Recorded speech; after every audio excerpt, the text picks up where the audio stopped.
Welcome, welcome, welcome. 239 Uncensored Everything Southwest Florida and beyond. And we have a great guest on this podcast. This is going to be fantastic. Chip walks up and we're ready to roll. Chip, we're here. What do you think about the Chip Olson from RE1 Advisor? What do you think about the studio? This is really cool. It's very high tech, and you got to love it, man. This is great. Yeah, it's kind of fun. You know, we kind of come in here. It's really not work.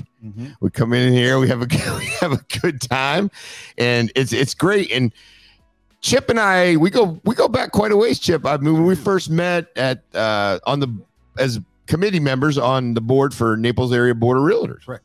Yep. Yeah, for the safety committee. Yeah. And what was our job? What was our job in the safety committee? What did we do? Well, a little bit of everything. Yeah, we set policy and we set training for to protect realtors as they go out and about and in the world today. So. Yeah. How important do you think? I mean, and Chip's been involved in real estate for several years, since 1988, I believe. Yep. Yeah, 1988. Long time. Been in Naples for a long time, and we're going to talk a little bit about that. But why is it so important for us to protect our real estate professionals? Well, I think it's, not only from a liability standpoint of the homeowners or the business owners that are showing the real estate or are trying to sell the real estate, but at the same time is everybody deserves to have protection and understand what they're getting into and have knowledge of it. Yeah, so exactly. So being on the committee was a fantastic opportunity, and I'm still kind of helping out whenever I can. I know with this COVID thing, things have kind of calmed down. I just taught a class, Safety Matters. That's a National Association of Realtors type program, but it's one of the craziest jobs in the world, right? You'll go and meet people and go into a strange house, and go there with people maybe you have never met before. Yeah, that's crazy. Yeah, or you walk into an office building and all the lights are off, and it can be a scary situation. Yeah, and we'll come up with some of that stuff, and I'll definitely have you in again and go over some of those things, and we'll talk about it. So tell me a little bit about your experience and how long have you been in Naples, and how long have you been? We talked about you starting in real estate in '88, but tell us a little bit about what that looked like back then. And back in '88, I was doing marketing for real estate companies, and my dad told me, and my attorney told me, you need to get a real estate license. And so I started selling homes on the weekend, making more money than I was out of my real estate or my advertising and marketing company. I sold that and jumped full time into real estate back in, that started in '88. And then in '90, we started selling commercial buildings and all the other stuff that was there. And, the market was still hot and cold, kind of like it is now. Inventory was down when I jumped in.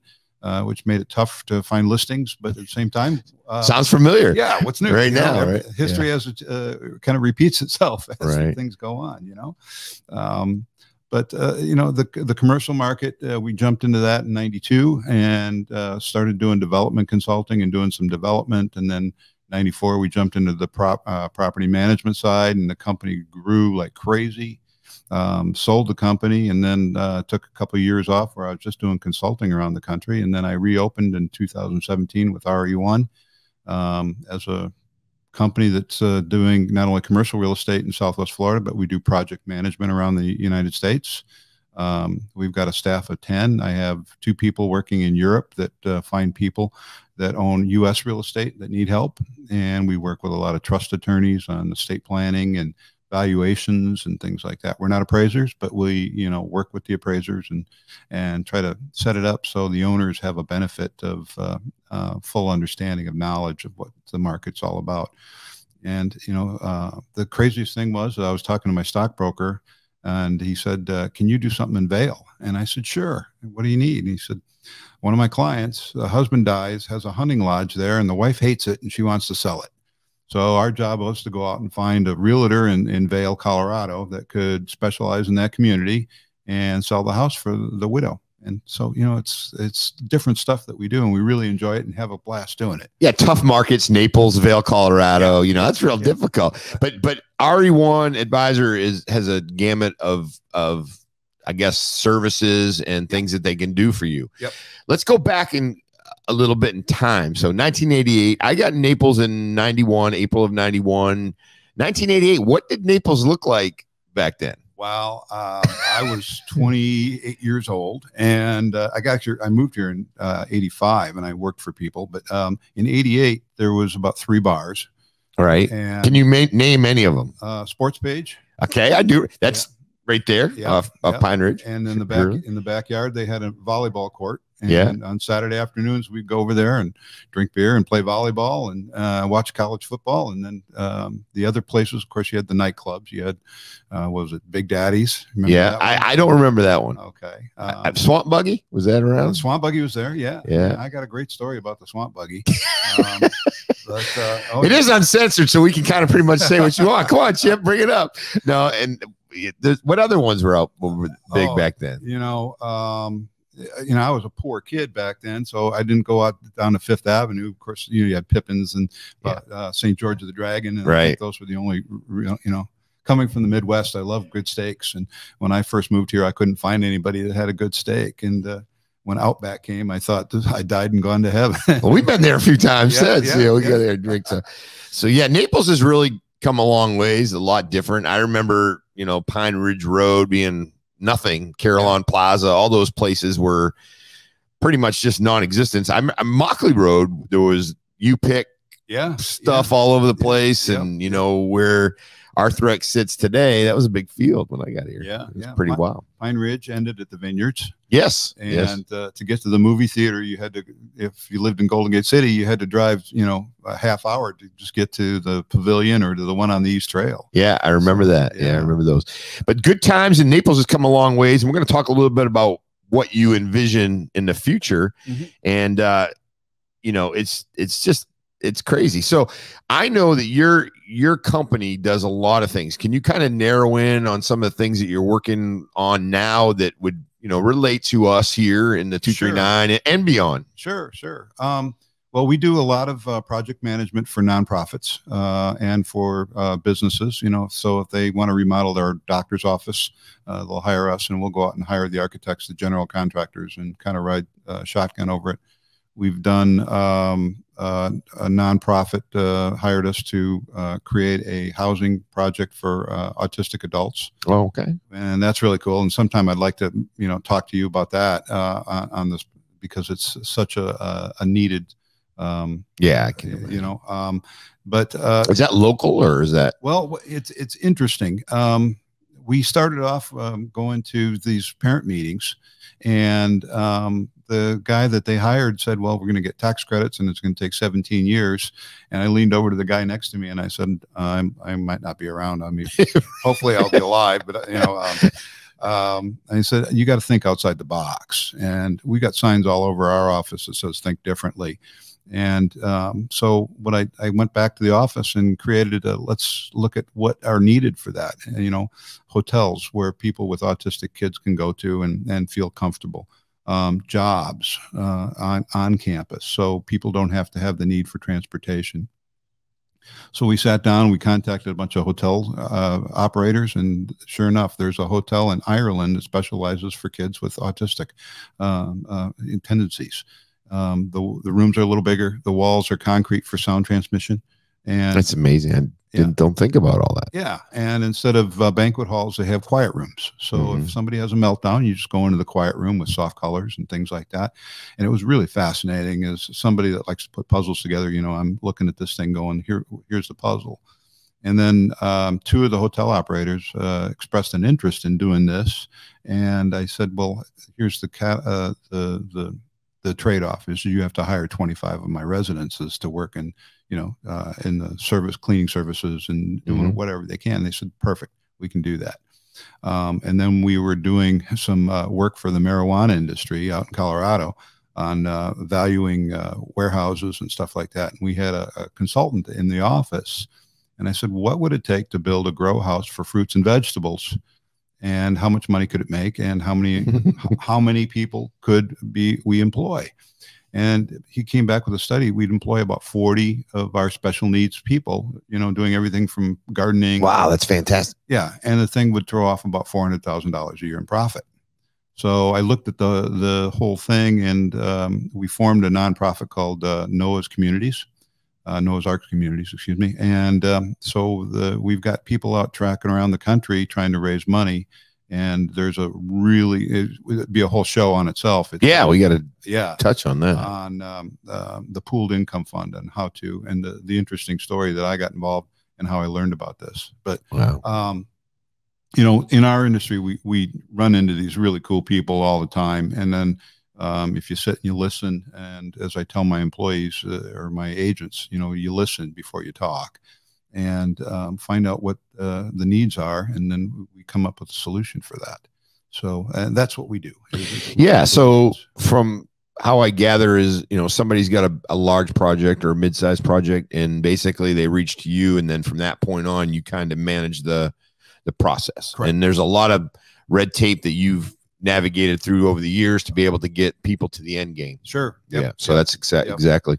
So we talked a little bit about Naples and, you know, kind of the current market in Naples right now, or Southwest Florida, 239 and beyond. Right. So the market down here right now is crazy. Everything's nuts. From my understanding, now I don't know, I've heard this the last 3 days from different people, that this season is going to be, crazy. I think in Naples, you know, I mean, even though the different variants coming, but people are coming this way. People don't want to be around this COVID thing. And, you know, they've also realized they can work from home.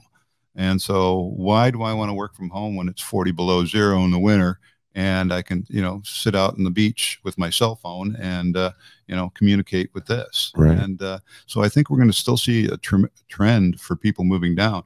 I'm reading between the lines and listening to the financial stuff, though. But, you know, prices in the inner cities have come down so much that people are starting to move back into that too, which is going to absorb some of our, you know, demand. But I don't think because of the inventory being down so much, and still Southwest Florida is a great place to live, and it just keeps getting better and better. So I think we'll see those people, you know, the houses get 6 or 7 offers within the first day of listing. Yeah, it's crazy. I've had several of those. Right now, I've got 2 houses out of my, I don't know, my listings. I was up to like 10 or 11. Now I'm down to 2, and there's a lot of interest on those, so it's going to go quick. Right now, I just went in the MLS the other day, and we used to average about 6,500 homes any given time on the MLS at Nabor. And that's Marco, you know, southern Lee County, and maybe a little bit beyond. But we used to average that in Collier County for the most part. Right now, we're down to, I think last I looked, it was like 1,100 homes. Not even that. It's crazy. Just, I think we were down to 900 at one point. Yeah, yeah. I was having lunch yesterday with a banker. I asked him what he's doing. He said, "I'm buying homes."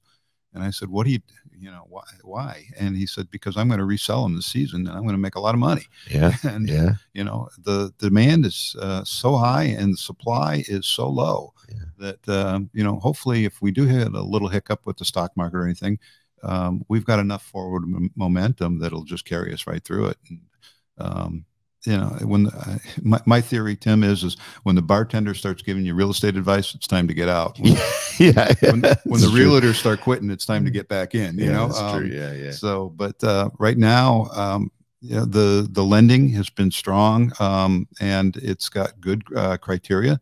So it's not like it was in 2004, 5, 6, where you could just walk in and get no doc loans and borrow as much as you want and buy as much real estate as you want. That's gone. Yeah, I was going to ask you. That was my next question. What's the major difference between now and what happened in 7, 8 crash? But people are paying cash for these things. Yeah, it's crazy. And I tell my sellers, I go, listen, you got a cash offer coming. You got to look at, you know, people that are trying to get homes and finance. But the reality is, when it comes down to it, if someone's going to give you cash for this house and very limited or a very short-term closing date, and inspections like, we'll look at it, but we're not really too worried about it. I mean, how do you it's like, how do you not take that offer? You have to, you know. The biggest problem that I see is people are running around right now saying, I have to sell my house because it's all-time high. And I said, well, where are you going to go? That's it. And, you know, we can't find rentals. You can't find a replacement house. And well, I'll go up north. And one of my clients went up to South Carolina, and he called me and he said, "You wouldn't believe the cost of housing in South Carolina." Yeah. So it's all over the United States. Yeah. It's like people are saying, "The heck with it. I don't know what's going to happen in the future. Yeah. I want to be comfortable in a home, and I want to where my end game is, or where I want to be is I'm going to pay to live there." So, and a lot of people, I think, were, kind of looking at maybe doing things later, but now I noticed that people in their 50s, 55, where they would normally wait till their 60s or 70s to come to Florida, they're coming down. I mean, our age in Naples has changed a lot since I've been here. Yeah. I think when I moved here, the average age was like 55, and now it's got to be down in the 40s. Yeah, easily. A lot of younger folks running around, and you got some projects that are going nationwide. We had just discussed some things. I know you've got a lot of cool stuff that you're working on now. We're trying to buy 300 lots outside of Vail with a project that one of our clients bought back in 2010. And we're in negotiations with that. We're trying that this afternoon. We're putting, hopefully, knock on wood, a project in Pittsburgh under contract. That will be, once we get it under contract, we'll release it, and it's going to be pretty cool. Yeah, no, that sounds cool. Yeah. All you Steelers fans. Yeah. Yeah. If you are, pay attention to our website. Yeah. So we've got that. I've got a gal that works for me, and a lady, I should say, as my wife always corrects me, in Europe, and her job is to find Europeans with U.S. real estate that need help. Whether it's managing it, selling it, buying it, operating it. And then we've got another gal or another lady that's got her own advisory company similar to what I do out of Zurich, Switzerland. And she needed U.S. help. So we are helping her and her clients through the Middle East and everything else. It's really kind of fun. Yeah. Every day is a little different. Yeah, it's exciting and kind of being the hub here. And project management, I know we talked a little bit about it earlier. And I know that's kind of one of your things that you enjoy doing that. That's my baby. Yeah. It's always fun to write the plan out and implement it and see it go through.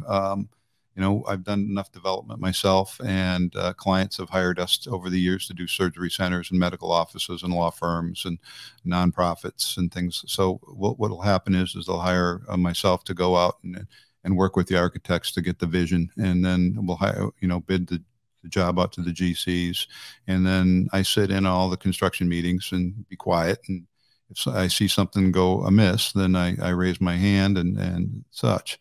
We had a real interesting medical building we were doing for a client, and the general contractor disappeared.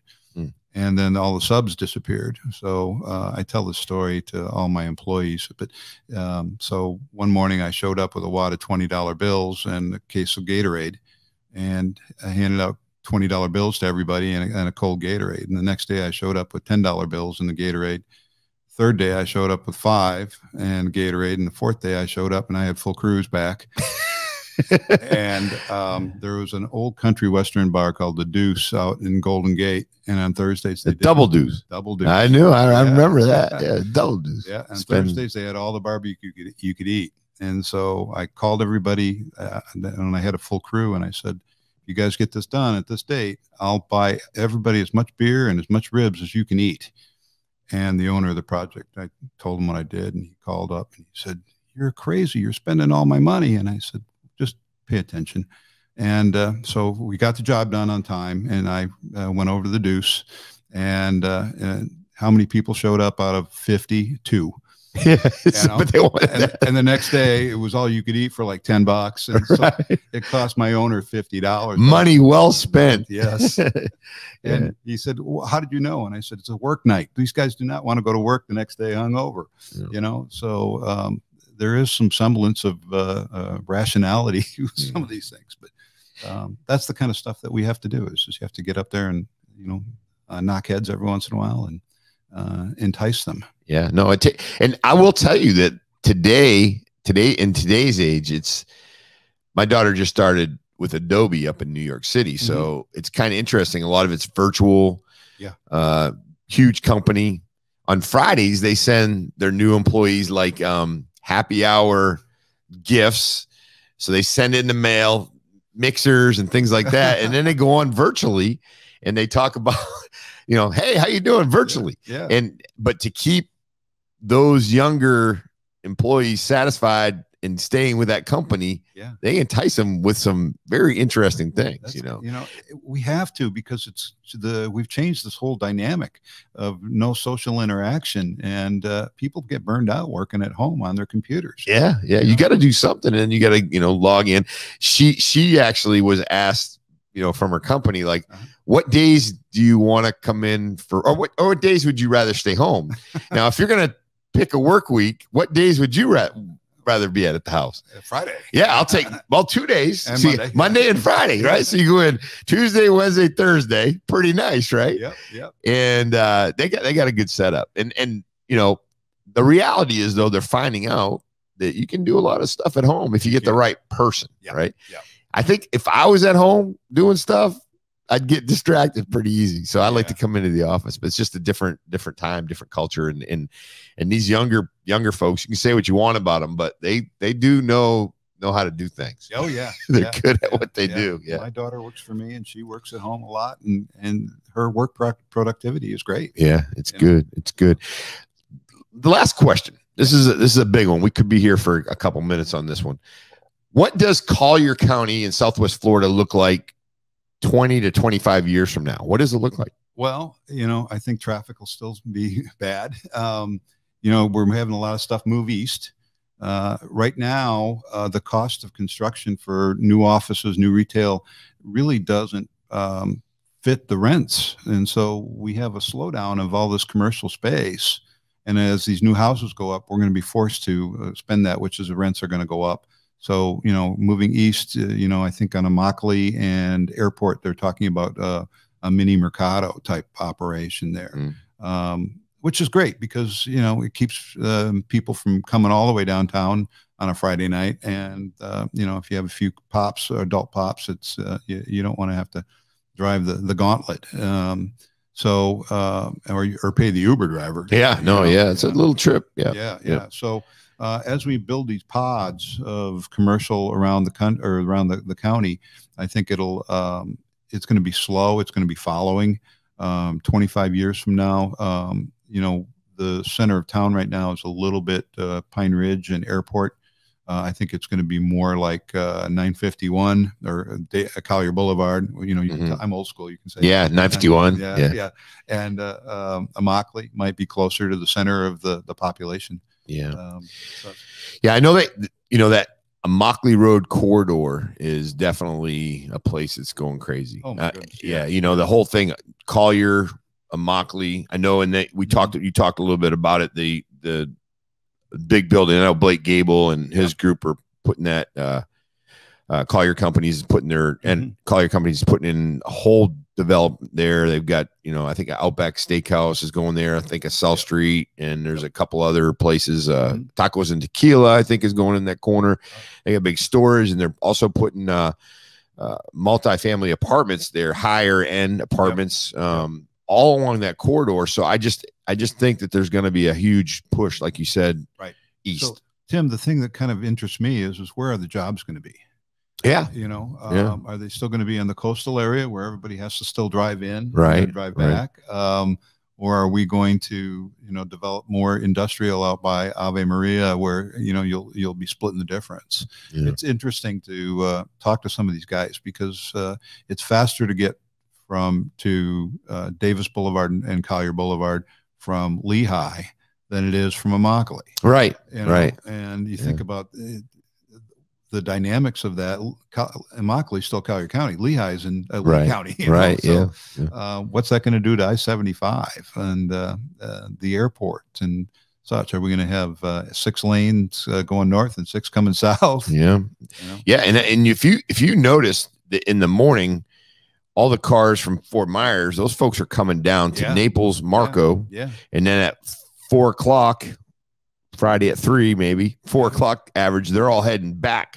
So they're coming down here to work, a lot of those folks. And, you know, in Lee County, I mean, that place, you go down the road in Lee County on I-75, and next thing you know, there's buildings like popping up left and right. You know, a lot of industrial, which is good because there's some jobs both ways. But, you know, Collier County is just growing. And believe it or not, from my understanding, there's not a lot of space or land available for the type of residential properties. I think the only thing really that we have is there's some way out on the East Trail, and there's some on Oil Well all the way out towards Ave, and you know, Arthrex obviously is building a bunch of stuff out there. They have built some stuff out there, so that's kind of where we're looking at right now. And I think you'll see some of these older condo projects get bought up, and then but what'll happen is the density will go down. You know, instead of 20 units, it'll be 10 units. And that's a good point. What I mean, from my understanding, like downtown Naples or the city of Naples, there's a huge percentage of those houses have been like leveled and redone. I'm thinking somebody was telling me it's almost like 30% of the homes have been. I wouldn't be surprised. I mean, tore down. I mean, I've been in through Port Royal recently, and there's construction everywhere. And some of those houses were built 5 or 6 years ago. They're just getting redone. Isn't there a rule down there? If you buy a house, you have to tear it down. Tear it down and start it over. So the property's so expensive down there. So it's one of those things. You know, but even in I live in Northgate, and people are taking those 70s and 80s Michigan homes and knocking them down and building, you know, large homes in there. So, you know, the cost of land towards the coast is going to keep going up. Anything that's got multifamily zoning in place, the old duplexes that are in, between Goodlet and 41, south of Pine Ridge, you know, I see those as a great opportunity to get appreciation, because down the road they're going to be knocked down, and you're going to build townhouses like they did in Old Naples. It's amazing. Some of that stuff down by Gulfview Middle. They went in and took all that stuff out. Beautiful places too. They're building. Beautiful places. Well, Chip, I'd like to thank you for coming in. It's been a great time. And we're going to do a lot more of this stuff because, you know, it's enjoyable. We do a little video. We do a little bit of podcasting, and we have a good time. And then bringing your knowledge into the studio and having your background. I mean, it's a lot of experience. I mean, I'm not saying you're old or anything, but, you know, you bring a lot of experience. And it's good to have that. And people in Collier County need to know what's going on and what's planned. So keep your you know, pulse, a finger on the pulse, or get the community and let us know. You got something, updates, things like that. We'd love to have that information. I'd love to come back and talk about some of these projects for these nonprofits and see what we can do. And that's real good too, that, you know, that with the autism folks and stuff like that. I mean, that's like a huge need. I'm sure it's huge. It's almost like a cottage industry in itself. So it's very good. All right. No, it's been great. 239 Uncensored, everything Southwest Florida and beyond. And Chip, whenever we leave, we always say we're out. So we are out.